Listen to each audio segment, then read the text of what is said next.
नमस्कार, news and competition के रगड़ चैनल में आपका स्वागत है। देखते हैं उत्तराखंड की 10 महत्वपूर्ण खबरें। उत्तराखंड की पंचायतों में चिन्हित होंगे अवैध कब्जे। नंदा देवी गौरी योजना का लाभ लेने को फर्जीवाड़ा। डबल इंजन की सरकार समाज को आगे बढ़ा रही है धामी। उत्तराखंड में अब घर का नक्शा पास कराना होगा आसान। नैनीताल में चाइना पीक की पहाड़ी में हो रहा है भूस्खलन। एक साल में मिलेगा हल्द्वानी को बेहतरीन फुटबॉल मैदान, रेखा आर्या। अभद्र टिप्पणी के विरोध में उतरा जनजाति समाज। अल्मोड़ा में हुए सभी 12 डॉक्टरों के तबादले निरस्त। राज्य में नर्सिंग के 824 पदों पर नियुक्ति का रास्ता साफ।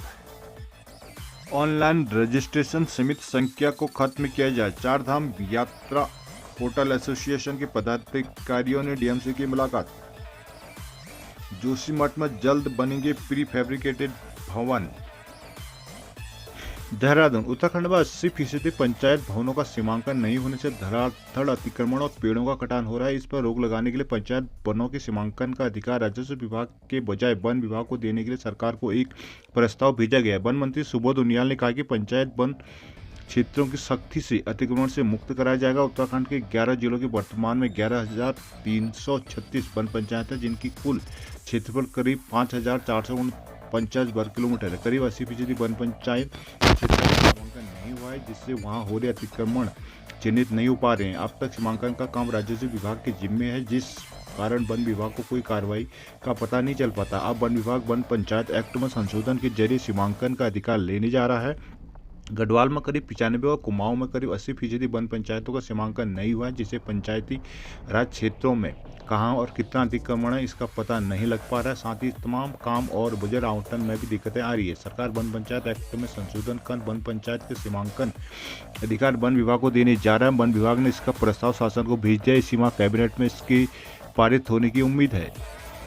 हरिद्वार। नंदा गौरा योजना का लाभ लेने के लिए बड़ी संख्या में लोगों ने फर्जीवाड़ी आय प्रमाण पत्र लगवाए हैं। 193 मामले अभी तक पकड़े गए हैं, जिसके खिलाफ जिलाधिकारी विनय शंकर पांडे ने मुकदमा दर्ज करने के निर्देश दिए। सीडीओ ने प्रतीक जैन को शिकायत मिली थी कि जिन लोगों ने फर्जी तरह से इस योजना का लाभ लिया है। संज्ञान लेते हुए सीडीओ ने जिला कार्यक्रम अधिकारी के आय प्रमाण पत्रों की जांच के आदेश दिए। 2022-23 में बालिका के जन्म पर 1328 आवेदन प्राप्त हुए थे, जिसके प्रमाण पत्रों की जांच की गई तो पाया गया कि इसमें से 70 आवेदन पत्र ऐसे थे जो आय प्रमाण पत्र की दृष्टि से पूरी तरह से फर्जी हैं।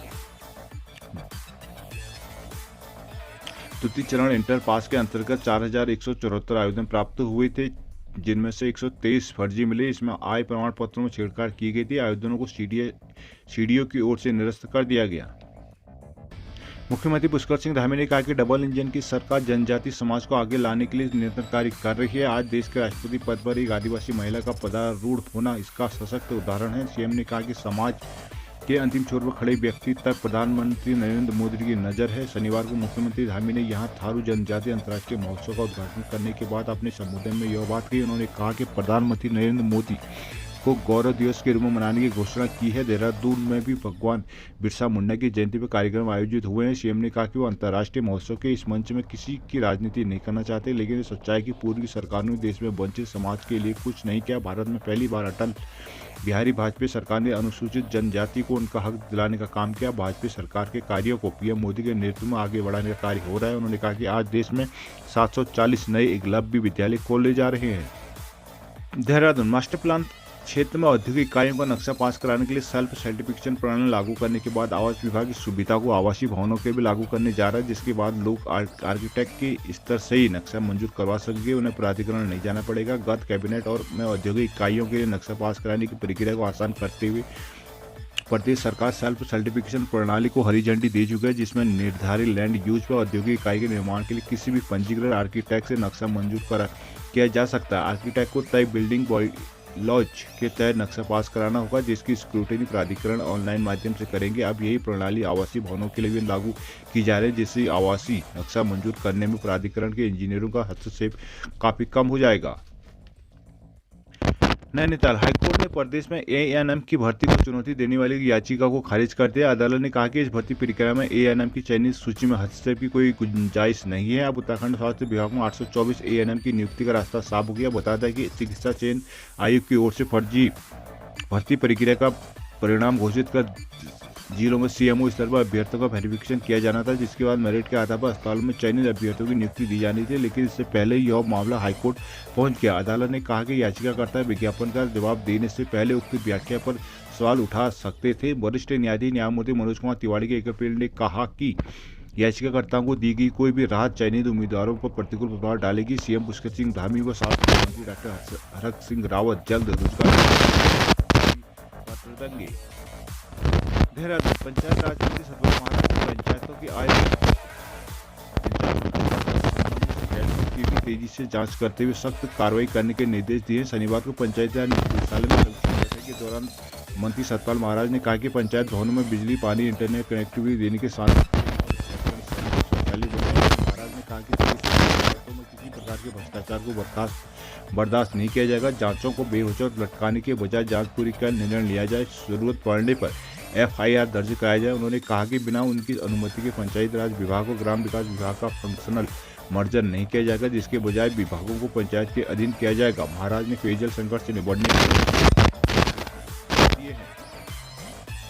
सरकार ने ट्रैवल एजेंसी और टूर ऑपरेटरों के लिए पूरे राज्य में रास्ते खोल दिए। अब तक आरटीओ सीमा में बंधे हुए टूर ऑपरेटरों को पूरे प्रदेश में अपनी सेवाएं शुरू कर सकेंगे, कार्यालय में भी खोल सकेंगे। कैबिनेट की मंजूरी के तत्काल बाद ही परिवहन विभाग ने अभिकर्ता परिचारक नियमावली 2023 लागू कर दी है। परिवहन सचिव अरविंद सिंह हयांकी के अनुसार कई नई नियमावली लागू होने से परिवहन कारोबारियों के लिए सेवा विस्तार करना आसान होगा, वहीं यात्रियों को भी बेहतर सुविधाएं मिल सकेंगी। अब तक ट्रैवल एजेंसी और टूर ऑपरेटर आरटीओ से लाइसेंस मिलने के बाद केवल संबंधित क्षेत्र में गतिविधियां संचालित कर पाते थे। 2 मार्च की कैबिनेट बैठक में नियमावली को काफी कुछ बदल दिया गया। अब लाइसेंस का अधिकार राज्य परिवहन अधिकारी एसटीए को भी मिल गया है। पूरे प्रदेश में सेवाएं देने के इच्छुक ऑपरेटर एसटीए से लाइसेंस ले सकते हैं और हर ऑपरेटर को लाइसेंस के साथ ही विधिवत रूप से जीएसटी नंबर लेना होगा। वर्तमान में प्रदेश में 1500 से ज्यादा छोटे बड़े पंजीकृत और अपंजीकृत टूर ऑपरेटर काम कर रहे हैं। 20,000 से ज्यादा वाहन इनसे जुड़े हुए हैं। चमोली गोपेश्वर अभद्र टिप्पणी के विरोध में चमोली जिले का जनजातीय समाज शनिवार को सड़क पर उतर आया। लोगों ने जनजातीय समाज पर अभद्र टिप्पणी करने वाले प्राध्यापक की तत्काल गिरफ्तारी की मांग की। ऐसा करने पर 13 मार्च को गैरसैंण विधानसभा भवन घेरने की चेतावनी दी है। आरोप के सरकारी महाविद्यालय में तैनात प्राध्यापक ने कुछ दिन पहले सोशल मीडिया पर नीति और माणा घाटी के जनजातीय समाज के बारे में अभद्र टिप्पणी की थी। समाज के लोगों ने प्राध्यापक के खिलाफ तहरीर की और कोई भी कार्रवाई नहीं की गई। प्राध्यापक गिरफ्तारी का मांग को लेकर शनिवार को जनजातीय समाजों के संगठनों के लोगों ने जिला मुख्यालय गोपीशहर में जन आक्रोश रैली निकाली। प्रदर्शनकारियों ने जिला अधिकारी कार्यालय के प्रांगण में जनसभा कर प्राध्यापक को गिरफ्तार करने की मांग की। नीति माणा कल्याण समिति ने डीएम माध्यम से मुख्यमंत्री को ज्ञापन कहा कि आरोपी ने जनजातीय समुदाय पर अभद्र टिप्पणी कर माता बहनों को अपमानित किया है। हमारी संस्कृति परंपराओं को मजाक बनाया गया है। ज्ञापन में आरोपी की तत्काल गिरफ्तारी की मांग की गई है। गैरसैंण ग्रीष्मकालीन राजधानी का सफर अभी 2 कदम में नहीं पड़ पाएगा। विधानसभा भवन मुख्यमंत्री आवास मंत्री अफसर आवास वाली भराड़ीसैंण टाउनशिप आज भी नगर पंचायत के बाहर परवाड़ी ग्राम पंचायत के अधिकार क्षेत्र में होने से इसका अंदाजा लगाया जा सकता है कि 3 साल पहले की गई ज्यादातर बड़ी घोषणाओं को अभी धरातल पर उतारने का इंतजार है। तत्कालीन सीएम त्रिवेंद्र सिंह रावत ने मार्च 2020 को भराड़ीसैंण विधानसभा में बजट पेश करते हुए गैरसैंण को ग्रीष्मकालीन राजधानी का दर्जा देने की घोषणा की थी। इसके बाद 8 जून 2020 को सरकार ने इसका विधिवत नोटिफिकेशन भी जारी कर दिया था। ग्रीष्मकालीन राजधानी के लिए घोषणाओं की बारिश इसके बाद भी होती रही। इसी क्रम में राज्य स्थापना दिवस पर फिर भराड़ीसैण में आयोजित समारोह में यहां अगले 10 वर्षों में 25,000 करोड़ रुपए खर्च करने की घोषणा की थी, जिसके लिए मुख्य सचिव की अध्यक्षता में सम्मति बनाई गई। इसी दिन यहां 110 करोड़ रुपए की लागत से बनने वाले उत्तराखंड सचिवालय का भी शिलान्यास किया गया। लेकिन हकीकत यह है कि यह टाउनशिप आज भी परवाड़ी ग्राम पंचायत के अधीन संचालित हो रही है। गैरसैंण नगर पंचायत खास मौके पर साफ सफाई के लिए स्टाफ भेज पाती है।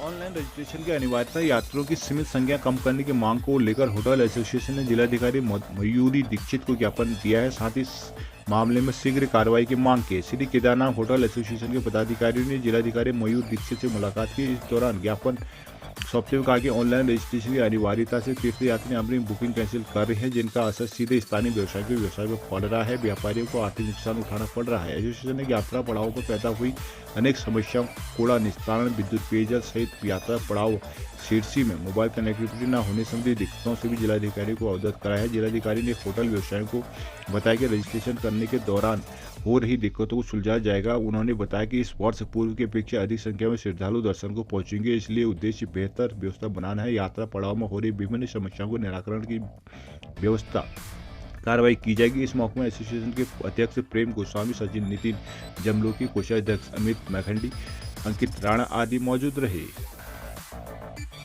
जोशीमठ में भू धसाव से प्रभावित परिवारों के पुनर्वास का कार्य भी धीरे धीरे तेजी आने लगी है। उद्यान विभाग की भूमि पर सैंपल प्री फैब्रिकेटेड आवासों का निर्माण कार्य पूरा कर लिया गया है, तो ढाक में भी कुछ प्री फैब्रिकेटेड आवास तैयार हो रहे हैं। जिलाधिकारी हिमांशु खुराना ने शनिवार को उद्यान विभाग की भूमि में निर्मित प्री फैब्रिकेटेड आवासों और ढाक में भवन निर्माण कार्यों का स्थलीय निरीक्षण कर कार्यदायी संस्था को शेष निर्माण कार्यों को शीघ्र पूरा करने के निर्देश दिए हैं। साथ ही ढाक में तैयार आवासों में प्रभावितों को जल्द शिफ्ट करने के निर्देश भी दिए हैं। जोशीमठ में उद्यान विभाग की भूमि पर 1 BHK, 2 BHK, 3 BHK के सैंपल आवास तैयार हो चुके हैं। ढाक में 15 प्री फैब्रिकेटेड आवास में से कुछ पूर्ण रूप से तैयार कर लिए गए। यहाँ पर फिनिशिंग का काम चल रहा है। जिलाधिकारी ने कार्यदायी संस्था को जल्द से जल्द कार्य पूरी करने के निर्देश दिए हैं। उन्होंने कहा कि ढाक में जो आवास तैयार हो रहे हैं उन्हें प्रभावितों को शिफ्ट करना जरूरी है। इस दौरान SDM कुमकुम जोशी, अधिशासी अभियंता लोक निर्माण विभाग अलादिया, तहसीलदार रवि शाह आदि मौजूद रही। भारी विरोध के चलते भैकपुटवाई सरकार ने अल्मोड़ा मेडिकल कॉलेज में तैनात 12 डॉक्टरों का तबादला निरस्त कर दिया।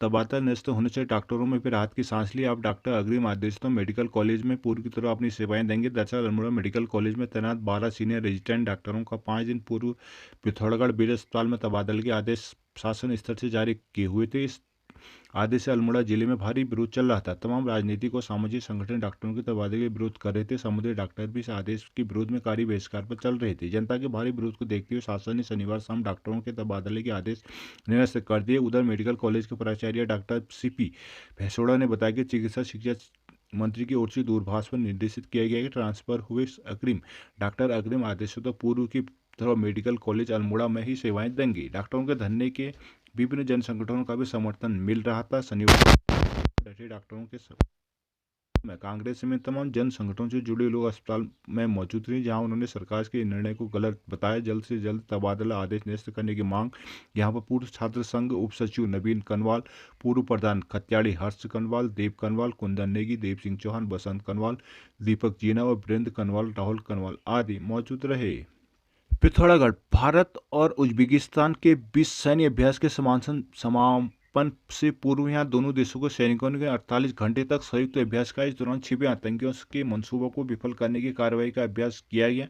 जिला मुख्यालय से सटे सैन्य क्षेत्र में भारत और उज्बेकिस्तान के बीच चौथे संयुक्त युद्धाभ्यास दस्तलिक का रविवार को समापन हुआ। शनिवार को यहां अभ्यास से जुड़े प्रशिक्षण की झलक दिखाई गई। मीडिया के सामने दोनों देशों के सैनिकों ने छुपे आतंकियों के ठिकानों को नष्ट करने का अभ्यास किया। जवानों ने हेलीकॉप्टर से पूर्वक नष्ट करने के साथ ही युद्ध कौशल को दिखाया। 48 घंटे के प्रशिक्षण के दौरान सैनिकों ने युद्ध रणनीति को झलक भी दिखाई।